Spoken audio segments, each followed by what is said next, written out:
It's joke time.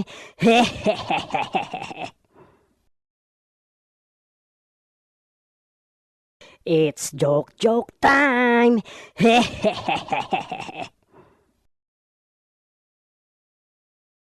Pre, alam mo ba na magdamag akong hindi nakatulog kagabi? May amnesia na yata ako eh. Pre naman, baka naman insomnia, hindi amnesia. Amnesia talaga pre, kasi nakalimutan kong matulog eh. Ha?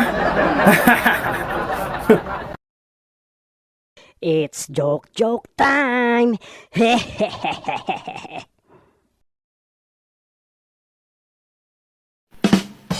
Pre, visit na ibon yan. Naiputan ako sa ulo. Teka pre, kukuha ako ng tissue para mapunasan natin. Naku pre, wag na.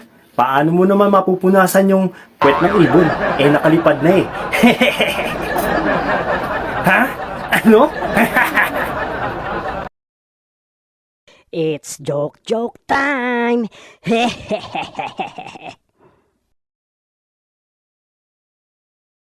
Pre, magdamag akong hindi nakatulog kagabi. Ang sakit kasi ng tenga ko eh. Parang may pumasok na bubuyog sa tenga ko. Pakitignan nga. Sige nga pre, tignan ko nga. Naku pre, bubuyog nga. Ah, teka.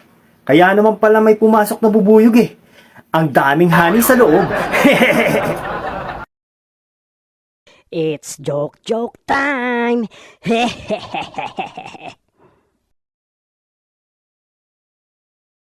Pre, pwede bang makahingi ng papaya mo sa labas? Aba, teka pre, asan ka nung nagbubungkal ako ng lupa sa ilalim ng mainit na araw? Nung panahon na nagdidilig ako at panahon na hirap na ako, asan ka?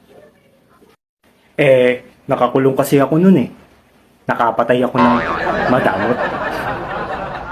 Ah, ganun ba pre? Sige, kumuha ka na dyan. Damihan mo ha, may langka pa dyan. It's joke time.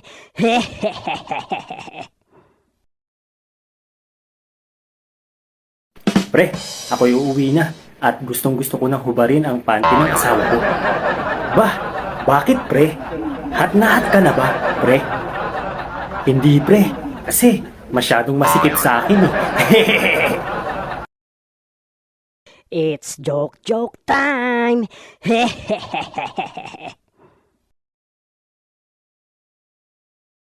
Pre, alam mo bang isinama ko ang girlfriend kong si Inday sa bahay ng lolo kong milyonaryo para magkakilala sila? Oh, anong nangyari pre? So ayun, yung lokoret, naging lola ko na. Naging lola mo tuloy.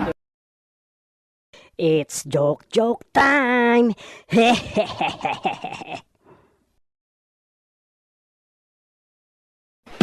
Honey, sino naman itong Joey na nagtitext sa'yo ngayon?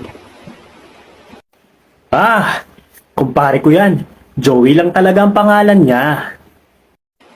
O ito, replyan mo. Hindi daw kayo tuloy. May mens daw ang loko.